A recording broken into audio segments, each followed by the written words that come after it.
বার বলেছি ওটা আমি কাউকে আমাকে কেউ আলটিমেট দিবে এরকম কোনো বাইলোতে নেই। বাইলোতে হচ্ছে একটা ক্লাবের যে প্রধান বা প্রেসিডেন্ট সেই আনুষ্ঠানিকভাবে ক্লাবের কোনো সমস্যা নিয়ে মিটিং করে যে ম্যানেজিং কমিটি সেই কমিটির মিটিং এর সিদ্ধান্ত অনুযায়ী ক্লাব চলতে হয়। এটা আমার কোনো পার্সোনাল ব্যাপার না।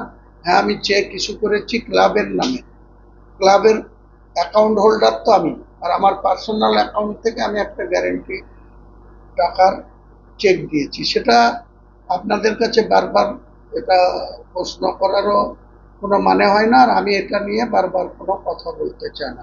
ক্লাব একটা আলাদা প্রতিষ্ঠান, এটা সকলের। ক্লাবের স্বার্থ বিরোধী কোনো কাজ আমি করব না। ক্লাব যাতে উজ্জীবিত থাকে, স্পোর্টস যাতে খেলাধুলো যাতে ভালো হয়, সম্মানের সাথে তিন প্রধান ক্লাব মোহনবাগান, ইস্ট বেঙ্গল আর মোহামেডান, এই ঐতিহ্য মেনে যাতে কলকাতার ময়দানে ক্লাব চলে সে ব্যাপারে আমি সচেষ্ট হব।